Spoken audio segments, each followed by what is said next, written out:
Assalamualaikum warahmatullahi wabarakatuh. Teman-teman, kembali lagi bertemu dengan saya Lasmiani Diati di perkuliahan analisa kompleksitas algoritma. Kita masuk ke pekan keempat ya, membuktikan algoritma rekursif. Pekan sebelumnya kita sudah membahas tentang rekursif itu seperti apa. Kalau kelas IFX 4401 atau IFX 44 gabungan malah ada tugas ya, tugas membuat algoritma. Sisanya kelas lainnya sempat kita bikin pembahasan.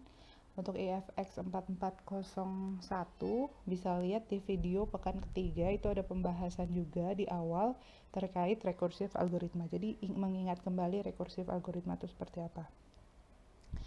Ini ya, jadi ini contoh algoritma. Kita punya sebuah algoritma dan ternyata algoritma ini adalah algoritma Fibonacci. Klaimnya untuk n lebih besar sama dengan 1 mengembalikan nilai fn, tapi untuk n kurang daripada 1 mengembalikan nilai f2 dan f1 atau sama dengan 1. Saya bisa bilang ini bisa dijadiin satu klaimnya bisa dibilang untuk semua n lebih besar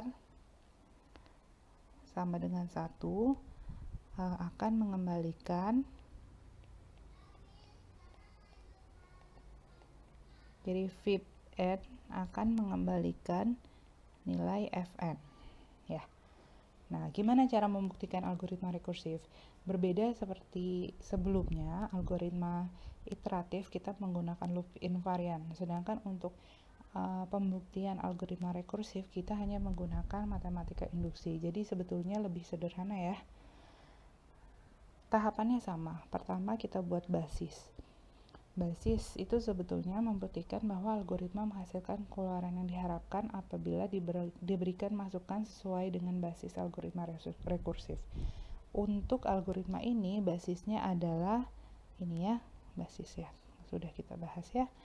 Basisnya berarti akan ada situasi untuk n sama dengan 0 ketika ini ya, kan n kurang 2 atau n dikurangi 1. Jadi basisnya akan ada 2 ya, 0 atau 1. Maka untuk n0, fib 0 itu menghasilkan f0.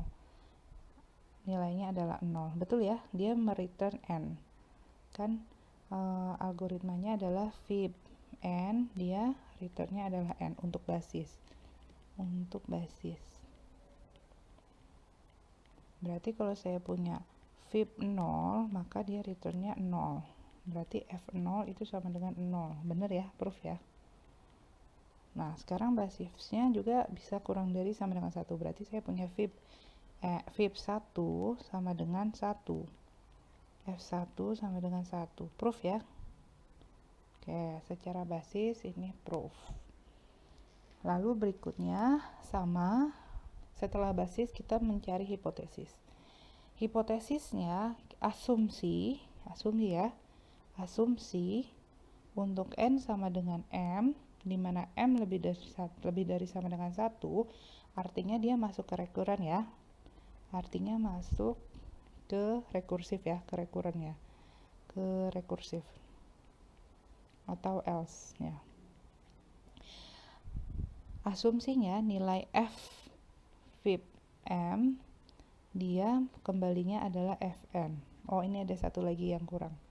Di sini di mana m lebih besar daripada 1 dan m itu kurang dari sama dengan 1. Jadi seperti ini. Kita punya m-nya itu lebih besar daripada sama dengan 1. Cukup sih. Jadi selain basis ya. Selain basis. Asumsi fib m itu returnnya itu fm. Nah, kita coba, basis sudah terbukti, kita coba membuktikan hipotesis ini menggunakan RTP atau require to prove. Menggunakan matematika induksi. Jadi ketika n sama dengan m plus 1, dia harus returnnya itu fm plus 1. Ya, ini yang ingin dibuktikan. Oke. Ini saya tulis ulang di bagian hipotesis induksi. Saya tulis ulang. Nah, gimana langkah induksinya? Pertama kita tulis ulang RTP-nya. RTP VIPM plus 1 itu harus return FM plus 1. Nah, VIPM plus 1 kita turunkan bisa diinduksi berdasarkan algoritma recurrent. Ini ya algoritma recurrentnya. Berarti kita tulis n-nya diganti, n-nya kan sama dengan m plus 1 ya. N-nya diganti m plus 1. Berarti VIP m plus 1 dikurang 1 ditambah VIP m plus 1 dikurang 1. Sama ya ini ya. Oke, setelah itu ketemu persamaan ini. Selanjutnya ternyata persamaan ini itu bisa diubah lagi. Mana yang bisa dirubah lagi? Ini dua-duanya ya. Nah, ini sama ini bisa kita bilang VIP N kan, returnnya harus VIP M sama dengan FM. Berarti kalau VIP M plus 1 berdasarkan hipotesis, returnnya adalah FM min 1. Min 1 ya ini ya. Berarti bisa saya turunkan FM min 1 itu adalah deret M-1 ditambah FM ya, dari itu ya, dari hipotesis. Berarti berdasarkan hipotesis diturunkan. Nah, terbukti apa tidak? Yang kiri ingin dibuktikan dengan yang kanan kan ya. Nah, sekarang kita lihat hasilnya itu adalah FM-1 ditambah FM. Ternyata kalau dideret, misalnya untuk mencari F4 itu adalah F3 ditambah F2 ya, deret Fibonacci ya. Misalnya mau cari F2 berarti F1 ditambah F0. Berarti dua deret sebelumnya dikurangi deret setelahnya. Berarti ketika saya punya FM-1 ditambah FM, nilainya adalah FM plus 1. Proof ya. Proof. Oke. Ini contoh 1. Sekarang contoh berikutnya. Ini adalah algoritma faktorial. Kita sudah bahas di pekan sebelumnya juga. Nah, algoritma faktorial ini klaimnya adalah untuk n lebih besar sama dengan 0, mengembalikan n faktorial. Ya kan? Fungsi ini emang ingin mengembalikan n faktorial. Pertama, basis. Buktikan bahwa algoritma menghasilkan keluaran yang diharapkan apabila diberi masukan sesuai basis algoritma rekursif kan. Basis algoritma rekursifnya apa? N sama dengan 0. Berarti N sama dengan 0, untuk N sama dengan 0, fact 0 itu sama dengan 0 faktorial, sama dengan 1. Proof ya. 0 faktorial kan 1. Berarti secara basis sudah terbukti. Sekarang kita buktikan menggunakan hipotesis, menggunakan matematika induksi. Berarti kita buat tahap keduanya adalah hipotesis induksi ya. Untuk n sama dengan m, di mana m lebih besar daripada 0, maka asumsinya fact m itu returnnya m faktorial. Sekarang kita ingin buktikan ketika m plus 1 nilainya harus m plus 1 faktorial. Yang kiri ingin dibuktikan dengan yang kanan. Oke.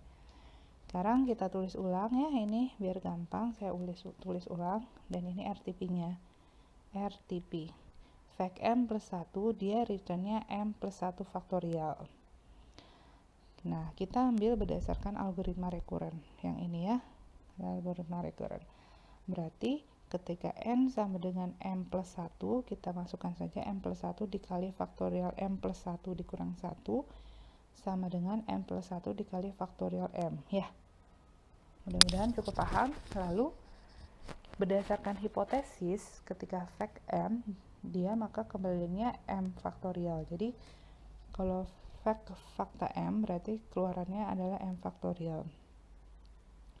Maka coba ya, misalkan m-nya sama dengan 3, berarti saya punya 3 plus 1 dikali 3 faktorial sama dengan 4 dikali 3 faktorial sama dengan 4 faktorial ya.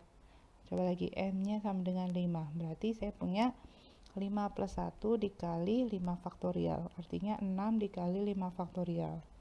Ini sama dengan 6 faktorial ya kan? 6 faktorial kan 6 kali 5 kali 4 kali 3 kali 2 kali 1 ya. Artinya ketika saya punya m plus 1 dikali M faktorial itu sama dengan M plus 1 faktorial ya. Proof. Jadi secara matematika induksi, algoritma ini terbukti. Berikutnya. Nah, ini contoh terakhir untuk contoh pekan keempat. Ada algoritma untuk mencari maksimum. Ini juga familiar ya. Kita udah pernah coba yang iteratifnya.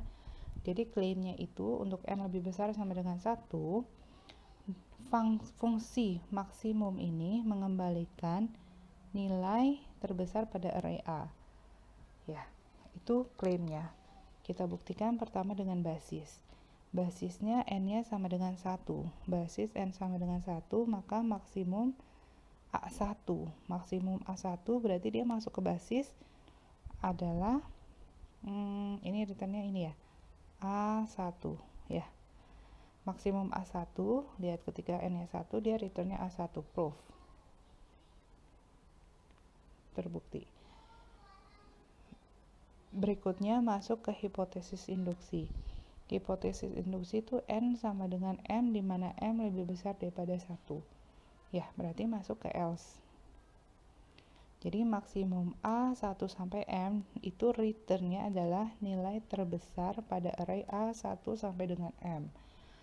Sekarang kita RTP untuk m plus 1. Berarti saya punya A1 sampai m ditambah 1.